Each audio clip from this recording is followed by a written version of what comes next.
Hey, hello everybody. So we're going to dig inside of GIF file, and we'll see what are the binaries inside. Kind of historically, binary was like one of the main formats to store information. Like if you look, most of the images, music, videos, they all are in binary format. And in the last few years, JavaScript got like some really good tools for working with binaries. So we use GIF as an example, but if you understand how binary works in general, you can apply this pattern to other binary formats and make use of it, hopefully. So we have this piece of code. It doesn't really matter what it do, but you have this input file, you drag and drop a GIF, and it takes this GIF and prints it as a string. And as a result, you get something like this. And this looks like very scary. And the parts you cannot read are scary, but also the part you can read is scary, like this Netscape 2.0, for example. Like, right? Just to make it simpler, I take a smaller GIF. It just has like 4 pixels, 4 colors. And the code for it looks like this. Also kind of looks like a bunch of garbage. And I'll explain later why it looks this way. But for now, what I'm going to do is I'm going to read this file not as binary, not as string, but as a bunch of binary numbers, basically ones and zeros. And once I do it, it's going to look like this. So this code right here is actually code for this small GIF. And I should be able to edit some of those numbers. And so, for example, here, one of the colors will change once I hit enter, hopefully. Boom, so now this one turns pink. And this is a GIF generated, so you can just like take this file, download it, and it's like just a regular GIF generated out of those binary numbers. So I'll refresh to get the color back. And first of all, what are those numbers? What do they signify? Why are they there? And you can learn this by reading this graphic interchange format, which is basically long for GIF standard. GIF was invented in '87 and later improved in '89. So the version of the standard which is current is '89, which is like almost 30 years old. And it's a big document. It's 30 pages. I'm going to explain it, hopefully, in a simpler way. So I'm going to take this number and just add some spacing. So there are different blocks, which each of them signifies something. And just going one by one, I'll explain what they are. And first of all, GIF consists of 3 parts. The top one is header. This is where like all the meta information is. This is where the size is. The next one is palette. It's basically a list of colors. The way GIF works is GIF has, instead of showing colors in hex, like this is like red, this is pink. Basically, GIF index all the colors and make this palette right here. So you can see this GIF has 4 colors. And then once GIF wants to reference a color, it just uses an index. So like first color 0 goes, then color 1, then color 2, then color 3. Pretty simple. And this allows GIF to reuse colors. And then in the end, the last block is a block with extensions. And extensions can be anything. Just the image information is actually an extension. You can put some extension which have some animation controls, or you can just put some like text comment out there as an extension as well. And we'll dig a little bit more in like what specific things signify. And then, as you can see, some of the bits are like very small, just one bit right here. So this is a Boolean. I can edit them right here, and one of them, I think, is it this one? This one. OK, so for example, this one, and you can read in a standard where exactly it is. Basically, it specifies the transparency of the image. So hopefully, if I switch this to 1, one of the pixels will become transparent, and boom, the top one becomes transparent. So basically, you should be able to jump in, change like little single bits, and it's 0 stands for true, and then 0 stands for false, 1 stands for true, and that's how Booleans work in binary, which is like very simple, just one number. Next thing we have to understand how things are encoded in binary is numbers. And you can see numbers are like way more complex than Booleans. They can be like different size. So for example, here is a number with like just 3 bits, and this number is like pretty long, like 16 bits. And the way numbers work is you can have as many bits as you want as long as standards agrees on it. So the standard will say like read next 8 bits from this GIF, and it will be like the width, for example. So here we have just 1 bit. Again, it's very simple. If it's switched, if it has 1, then the number is 1. If it's 0, the number is 0. Once we add more bits, it kind of becomes more interesting. So 1 or 0 on the bit signifies inclusion of a specific power of 2 in this number. So I'll explain. We have those 1, 2, 4, 8. If I press if I make 1 for the 8, it basically means the number will be 8. If I add 1 for 2, it will basically add 2 to the number. And then I make 1 for 1, and becomes 11. Does it make sense, or should I go a little bit deeper? Cool. So I'll add a little bit more numbers. So now we have 8 bits. 8 bits, I'm going to add all of them. But basically, 8 bits is enough to encode 255, up to 255. And then there is, sometimes numbers are negative. So how do you solve it? And the solution is actually to add a sign bit, which is plus or minus. And the problem is if you want to stay within a byte, I got some.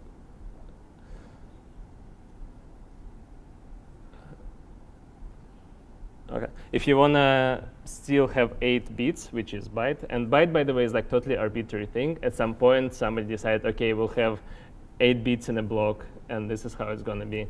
And there are architectures where like there is different number of bits in a byte, and probably it's 8 because you can put like 255 things, which is very good for like encoding things, and I'll show a little bit later how it works.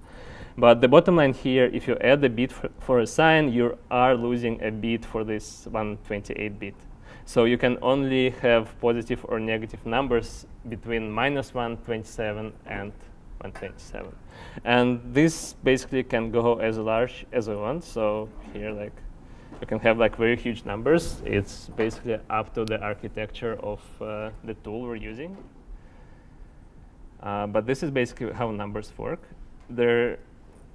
Luckily, we don't really even have to know this all because we can use JavaScript to parse this number. So for example, here, we parse this binary, which is 10101, using regular parse int, but it actually accepts another argument, which is the base. And in our specific case, the base is 2, but it actually can be arbitrary. I can do like 16 here and get a different number. Who thinks like, thoughts on what is the largest base I can pass here? Like, can I pass million, 1,000? Any thoughts? You can just shout out the numbers. 30? 36. Okay, so that's not, you already know the answer. So if I try doing 37, it basically failed with an error. And then 36 is the highest. And the reason is it's a number of letters in the alphabet and 10 numbers. So this is 36. So we can do the reverse as well. So because JavaScript, we are using toString operator on the number. And we can also, well, we don't have to pass, but if we pass the argument, it will assume that the number is in decimal and convert it to, for example, binary. Again, you can pass number up to 36. So 12 is XO in this 36 base thing, which is cute. And now we can actually look at what those numbers are.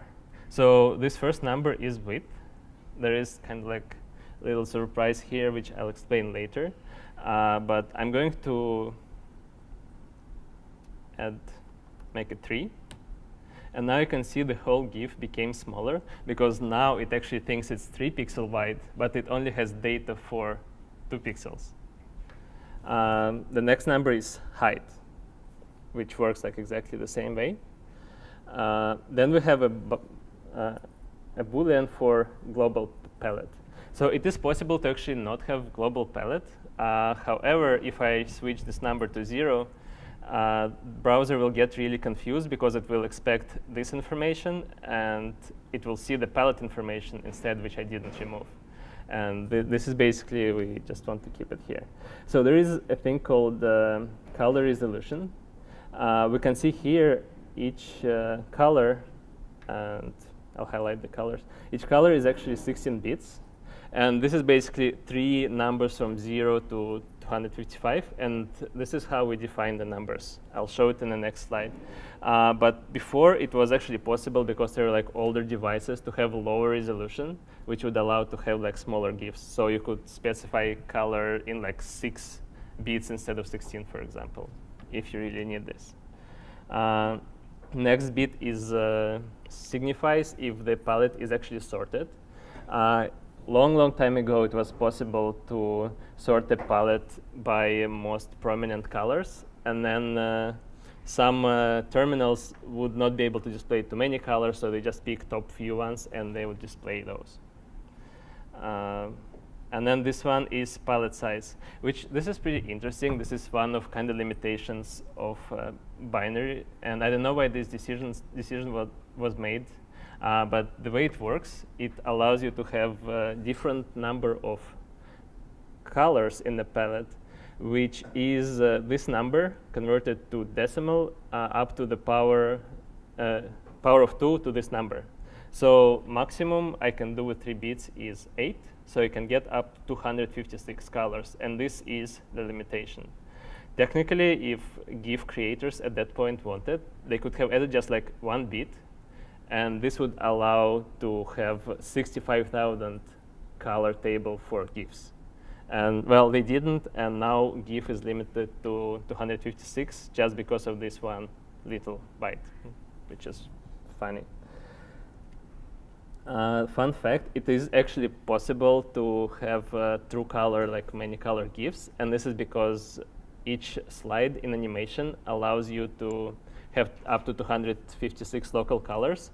So if you have a fake animation slides which you put on top of each other, each of them has different colors, you can get like as many colors as you want, which is pretty interesting. So talking about hex, binary and hex are big friends, and the main reason is the way they convert. You can convert binary to hex in like exactly 4 bits of binary converts to exactly 1 letter of hex. So you can see that, for example, here, we're using, again, parse int to convert binary in decimal, and then we use toString to convert it to hex. And this is how we get like a number 55, and this is hex. But when we go, and you can see like there are 8 binary symbols here, and we actually get 2 hex numbers here. So they match 1 to 4. And this is why often in binary editors, the data is displayed not as binary, but actually as hex, because it's like more compact and easy to read, and it still matches the binary. So if you convert binary to decimal, you can get like completely random number of digits. You cannot predict from number of digits of binary to number of digits of decimal. So here I take a hex color. Everybody should be familiar. This is what we use like in CSS to color things. And I convert it to decimal from hex, and then I convert it to binary. So we get this binary number, which basically is 24 binary digits. And now we can look at those colors, and we can change one of them. So we change this number.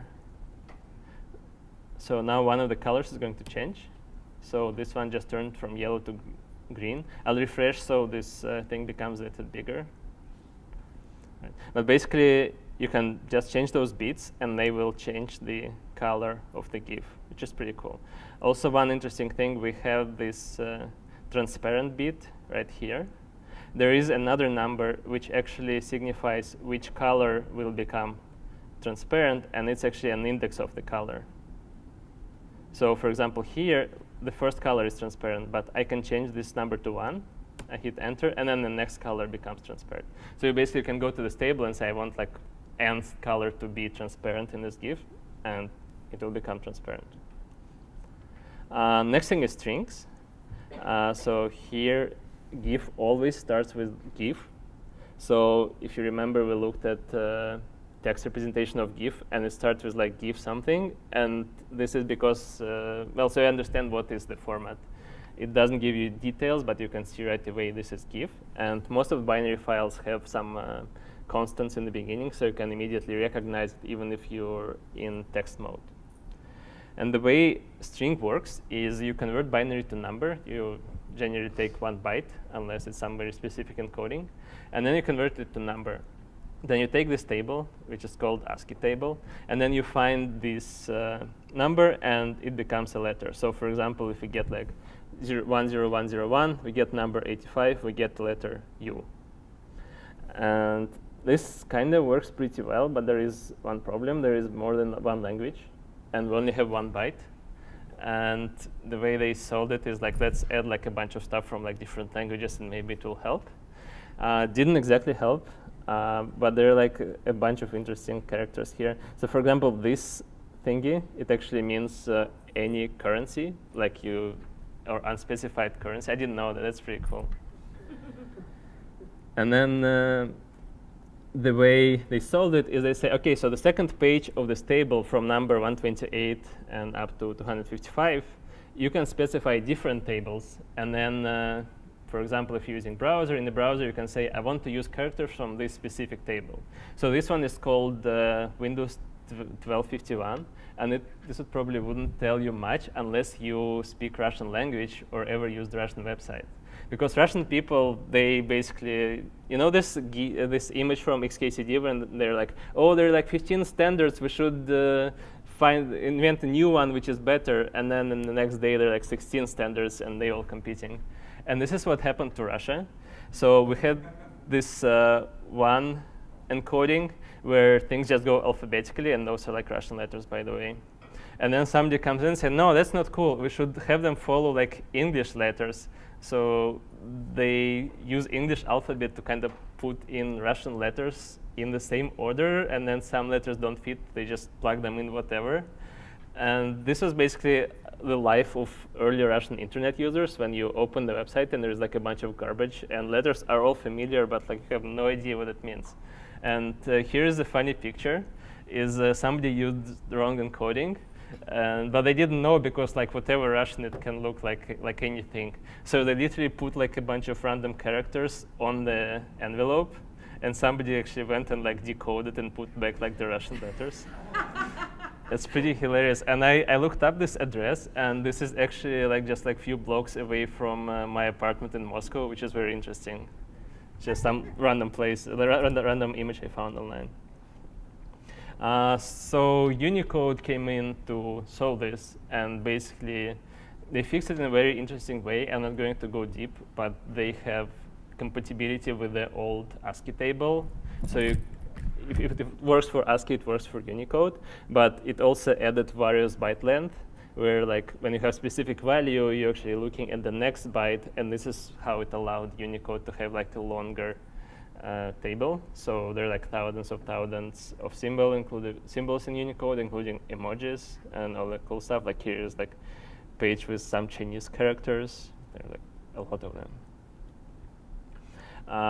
Again, back to how JavaScript does it. You take a string, and you basically use this character code function, and you pass the index, well, JavaScript, of the letter you want to decode.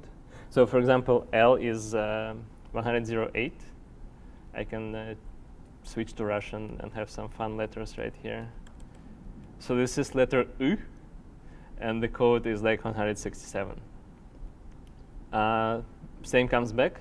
You pass the number, and you use string static method from character code, and then you get the letter. So now we kind of know how to convert this binary back into string. We basically break it up in bytes and use whatever we see. And there is also a character encoder and decoder thing. I don't have a slide for them, but they're kind of like the more modern version of this. Now let's look at the details. So it starts with GIF. It always says GIF. The next thing is the version. And there are like two versions, 87A and 89A. And 89A basically introduced some animation stuff, but generally they're not very different. We have a couple more markers here, and they're basically markers which signify type of extension. So comma is one type of extension, and then in the end you actually put semicolon, which means end of the GIF. And you can put like literally anything before the semicolon, and it will still be a legit GIF. But it won't be actually displayed. Actually, fun fact, GIF used to have an extension for displaying text on a GIF. So you literally were able to like put a text, and it would go in a text format, which would save you a lot of space. But it kind of didn't work out, and like nobody is using it, unfortunately. So here is the GIF from under the first slide, just to see the structure. So you can see it also starts with a GIF. It also has the same version. Width and height, same thing. We have 32 here. I can probably change it just for kicks to like 16. And the reason nothing happens is because we have enough information for 32 pixels. And basically GIF ignores the width in the header. Here we can see that we have number 3, the resolution, well, it's 0.11, it's converted to 3 in decimal, which basically means we have way more colors than in the previous GIF. So I can change those colors and make them like, let's say, more red. Right, so now you can see like they have red shoes and red eyes, which is kind of a bit scary. Okay. So now we have like a bunch of green chickens or whatever this was, or it should be called now. And again, this is just a GIF. So I generated it from those numbers. I can save it. I can open it in a different tab in the browser. And here are like green chickens, basically. So you basically have, you can like a hacker edit images in binary, which seems pretty cool. Okay, I still have, so now we're going to actually write a parser for this thing. And we're going to use a thing called binary parser right here. There are actually like a bunch of different parsers. I just chose this one for like whatever reason. They all are great. The way it works, you create a parser, and then you basically do like p.parse, and you pass it a bunch of binary numbers. So all this is going to happen in the background just to save some code. But what I'm going to do is I'm going to define this parser structure. And the way it works is you basically have a bunch of chaining, and then you specify the type. We start with a string, which says GIF. So I'm going to say it starts with a string, and it's a constant, which is just the name of the field. And then the length of the thing is 3. And then right away we get an object which has const as a property and GIF as a value. We can literally copy paste this thing, rename it into version, and now we get a nice JSON with the constant and version. The next thing is not a string, it's a number. So we know it's a width, so it doesn't have a sign, and this means that we call this number unsigned. So we call it unsigned integer, and then 16 is a number of bits we have it. We give it the name, width, and then suddenly we get this 512, while in reality we expect 2. And the reason is happening is because of this Endian crisis discussion. Basically, people were not able to agree how to order bytes in big numbers. And there is like really good image I found somewhere on the internet which explains how it works. So there is big Endian where things just go in order. So for example, to express this thing, we literally like take it, break it into bytes and put it in, and then convert to binary. But there is also little Endian, which is used like in most operating system. And you can see whatever they did with this pig, they basically switched highest significant and lowest significant bit. So it's basically like everything is reversed, which is weird. And then Little Indian is mostly actually used in GIF, and this is why we see what we see. And then Big Indian is used in like networks and other stuff. Little Indian is also used in like operating system, I think, and like in modern architectures. So it's weird, but it's there. So oops, let me go back. So what we're going to do is we're going to explicitly say that we are reading this number in Little Indian, and it's going to switch those bytes, and we get like our number 2. We do exactly the same thing with height. Don't need to spend too much time on it. Next thing is this one little bit, which is whether the thing has a global palette. And I can just say like bit 1, and like has global palette. So this is the idea, and you basically specify what different things and fields are, and then consequentially you basically get like a JSON which represents those fields. I'm going to finish the header part, basically just bit 1, bit 3, like there is nothing new. We have like uint 8 for potential transparent background color, and this is the result.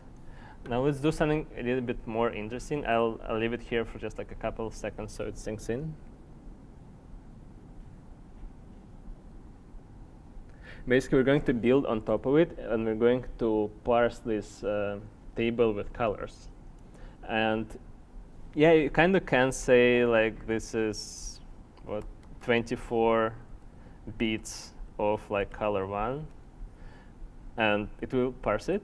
But we, as engineers, know that it's actually an array what we want, and there is an array option. So you can go like array, and it's colors.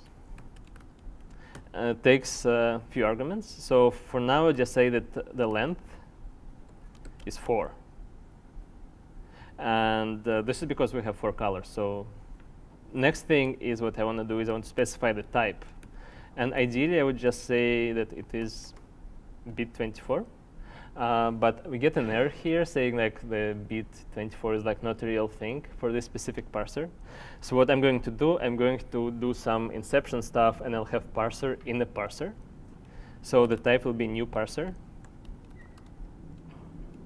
And then it will take 24 bits. And now this works. So we basically have a list of 4 colors, which is pretty neat. Alternatively, we can do something like we can have bit 8 of red, and then we'll have bit 8 of green and blue, because that's what they are. And now we get those numbers in RGB format, which is like much easier to perceive.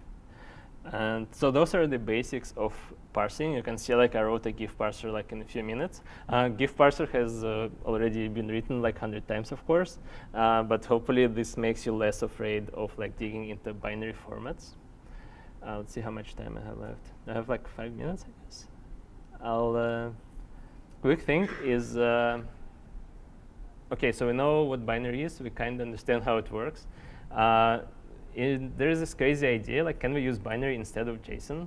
And the question, like, why, and are there any benefits? And here's a simple example. We have JSON here, and then we have the same thing serialized as binary, and then we also have to have some kind of schema for this. Right?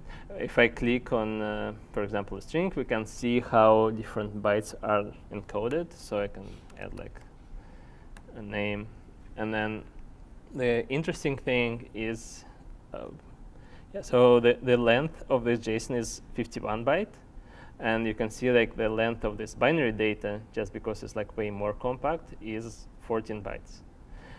You have to keep in mind that you actually have to pass the schema along binaries so that your browser would be able to encode/decode the thing.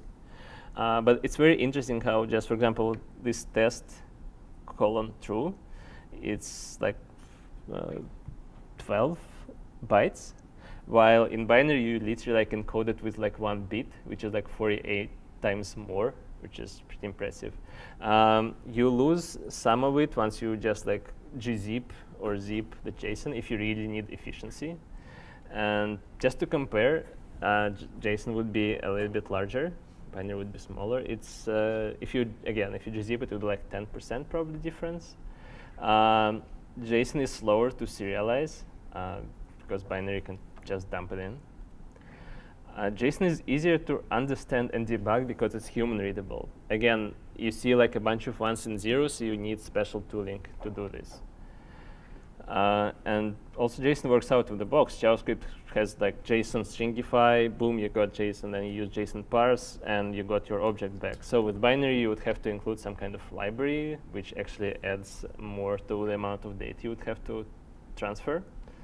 Also, binary needs a schema, because computer needs to know like what different bits signified, which is kind of, well, this schema, no schema debate. But the cool thing is you have a schema, you can get like all the nice type checking in your IDE if you're using like TypeScript, for example. And it also comes with validation, which you wouldn't have to implement manually, which is nice. So there are like a bunch of existing solutions. At Google, I use protobuffers. There are flat buffers, which also come from Google because it's Google and has like 6 versions of the same thing. There is Thrift, which belonged to Facebook. They open sourced it to Apache, and then they're like, okay, we're taking it back, and it's very confusing. But basically, I'm not going deep into the differences between them, but this is how they're called. You can like look it up later and see if you need it. They are used for like very specific needs, like when you really need to transfer a bunch of data. Otherwise, like JSON is fine for smaller apps. Just a quick couple of slides in the end. So file header constants. So in GIF, you would have, if you open to this text editor, you would see like GIF 87A. JPEG always starts with like those hex number, which is FFG8. In Java class, I don't know why, but it's Cafe Babe in hex. Zip files begin with PK, and then PDF is like %PDF. PNG is like this, and similar HTTP2. And by the way, HTTP1 was like text format, but HTTP2 is actually moving towards binary, mostly for, I guess, efficiency reasons. But it still starts kind of like this. There is a big library of binary formats, this thing called Katai, which basically allows you to specify schema in like an independent language. And then you can use it with any platform. So you can use it, for example, in JavaScript, or you can use it in like any language you want. And it has pretty cool library with like a bunch of formats, including GIFs and videos and JPEGs. I don't know if I can open it right now. OK, enter doesn't work on my machine. And each format has like a diagram, which is pretty neat. So I recommend checking this out. This is formats.kaitai.io. And just some fun sizes for GIF. So this is the maximum image size. And again, the reason it is this way is because they chose 16 bits to signify to record like width and height. You can easily like add more bits and make it larger, but didn't happen. I guess at that point, like nobody worried about these huge images, and neither we are now. But like once we have 60K TVs, maybe we'll start reinventing GIFs or something. Again, it's possible to do true colors using animations. You can have unlimited number of animation frames in GIF, and you can specify. I didn't have time, unfortunately, but in this binary, you can actually specify delay for each frame, so you can have it stay up to 655 seconds. And if you ask me like why this arbitrary number, look up 16 bits. But it's measured in milliseconds. There is a plain text extension where you can like, throw in like random comments, and nobody will ever see it. And the whole GIF standard is 36 pages, which is like not that big, surprisingly. This is it. You can find the slides here. Thanks, I misspelled Sitnik, who reviewed this presentation, and thanks everybody for coming and inviting me.